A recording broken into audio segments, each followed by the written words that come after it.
สุขสบายดีFC ทุกท่านทุกคนที่เขาเบิ่งเขาชมส่งประเมาสบายดียามค่ำยามแรงหมู่กูเลิกเมื่อเหียบห้อยพี่น้องประเมากำลังเก็บของน้ำหลังฝนตกลงมาซะแล้วยังบ่แล้วเนาะเบิดกะอีกกะประมาณอยู่2 หมัดคือสิแล้วเนาะหน้าให้นะมุ่งเทียงเสร็จเรียบร้อยโอ้ยฝนตกหลับทางละบัน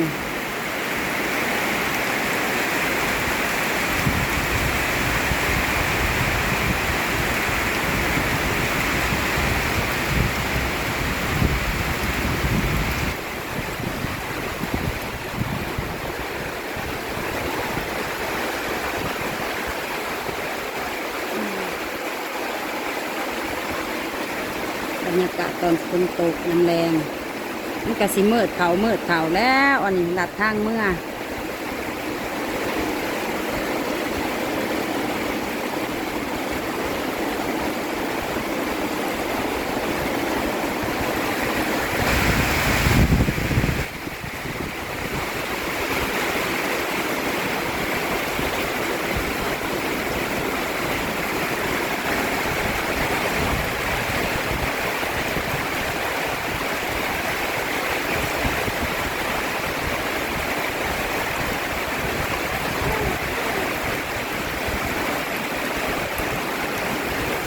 เสียงกับหัวบ่หามหัวลายสิแล้วซิลิโคนมันยิ่งเนาะบ่าวนอนเสียงหน้าพอฝนตกปันนอนฟังเสียงฝน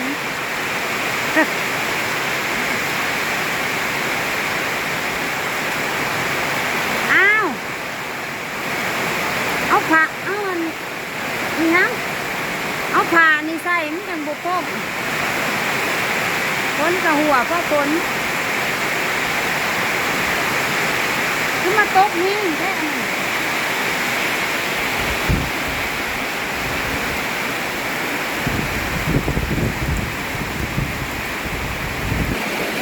นกำลังเตรียมสินนะ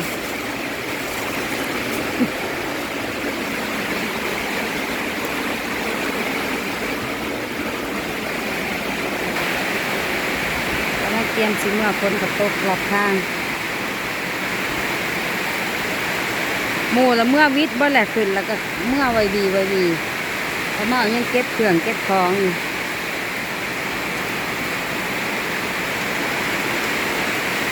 ฝนกับหัวของฉันจะซื้อ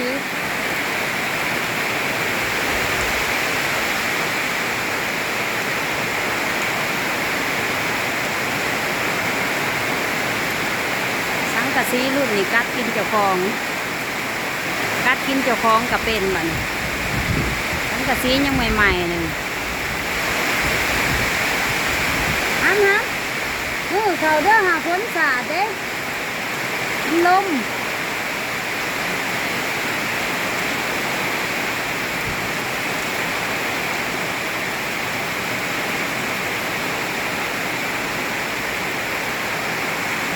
ใกล้มาสิบอดี้ถอห้องเนี่ยมองมึงยืนหาซ้ำ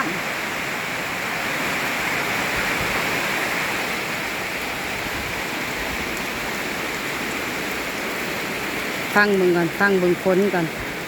สิหยุดอยู่บ่เนาะฝนเอื่อนก่อนสิเมื่อคำร้ายกับบ่ได้เด้เนาะ เมื่อคำแห้งกับบ่ได้เด้เนาะทางกระพันหัวป่าซ่าไป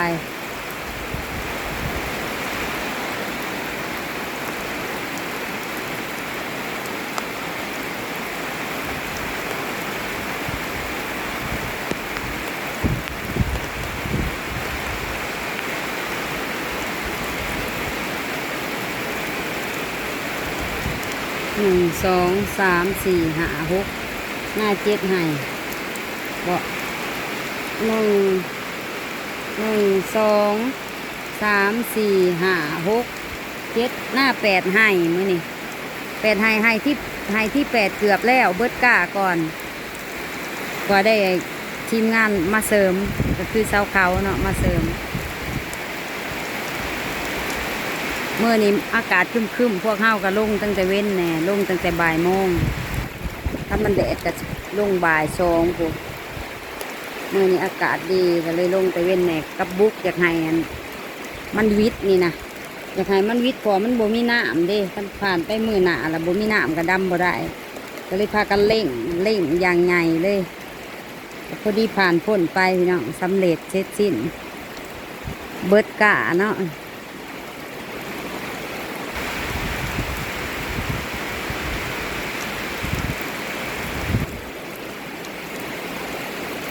ก็เมาก็ลืมเบิ่งท้องฟ้าบางโอนพ้นสิมาก็เลยเก็บซ่าแน่โอ้ยบ่ทันซ้ำสิหาถุงยางแล้วห่อเอาโทรศัพท์เมื่อคันมืดเกินไปกับเมื่อบ่ได้เด่นมืดเกินไปกับยากเนาะเสียงเขียดห้อง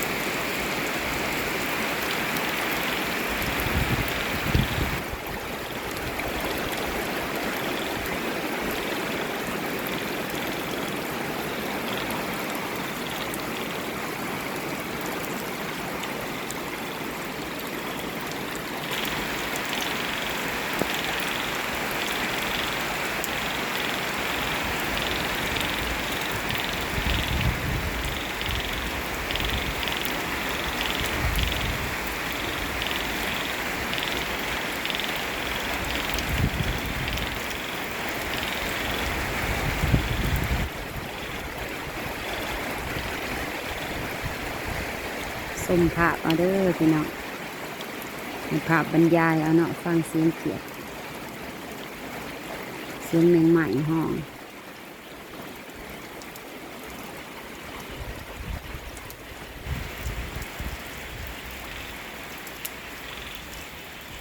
เอาผลเอื้อนอะไรสิเมื่อก่อนบัดนจะบอกนะว่าสิมาหัวใหม่อีกหน้าหายก็มีไล่ออกใส่ใหญ่ๆเด้อใช่น่าให้ได้เด้หายตัวดำเลยอ่ะหายนอกเนี่ยขั้นสั้นละอัดไว้บ่หน้าใหญ่ๆมากแล้วมันจะชิ้นนี้เขาอันนี้ไม่รู้ไล่หมดคลิปนี้พาเบิ่งพาชมบรรยากาศตอนฝนตกยามแรงเสียงเขียดห้องเสียงแมงง่วงห้องพี่น้องคำล่ะพอมาเอากระสิเมื่อก่อนบัดนี้ฝนตกกระสิแข่งเมื่อได้บัดนี้มาอีกแล้วโอ้ยยุไหลไปผู้ไม่มันบ่พออัดไว้บ่สหามอัดไว้เป็นยังเบิ่งเอื้อยสิอัดโอ้ยบ่ได้ไหลไปแบบนี้โอ้ตัวนี้สูงกว่าตัวนั้นแหละน้ำมาแห้งปูมาอีกเลยโงนหนึ่งผู้โงนตัวนี้สงสัยสิหึงอยู่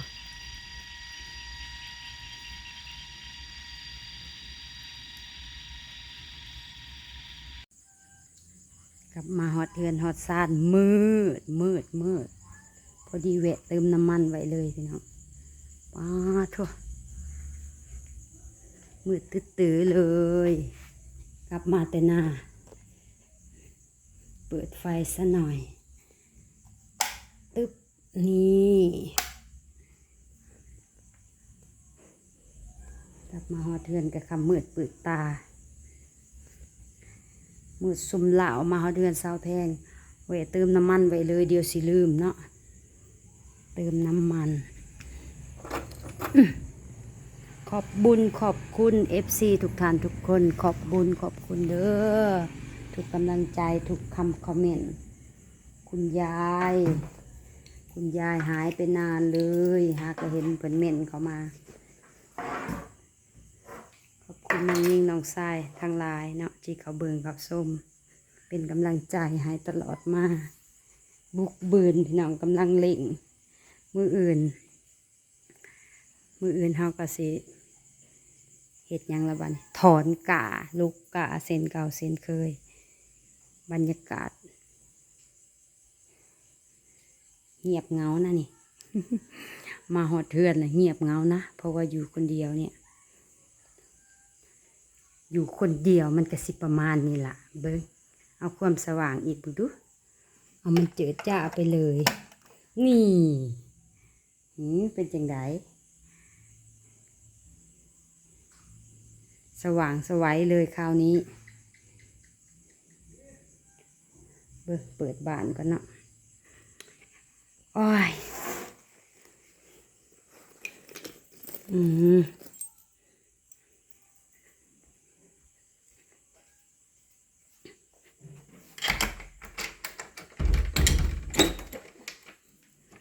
วบประตูติดดังลั่นเลย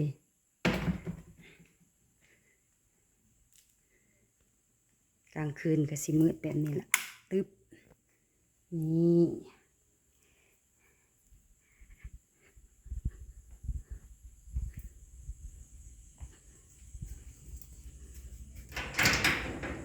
กุญแจบ้าน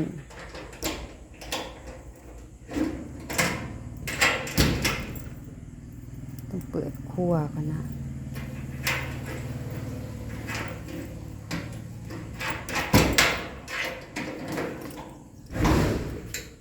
แทนเมื่อเช้านี้ต้มหน่อไม้ไว้โทษผลงานของแมวเห็ดนั่งเข้มตกสนั่นต้มหน่อไม้ไว้เมื่อเช้านี้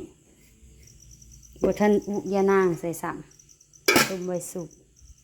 เอาคลิปนี้พอเบิ่งพอชมเท่านี้ก่อนเด้อพี่น้องเด้อฝากกดติดตามกดไลค์กดแชร์เพื่อเป็นกำลังใจให้ป้าเมาแน่เนาะโชคดีมีความสุขเบิดทุกท่านทุกคน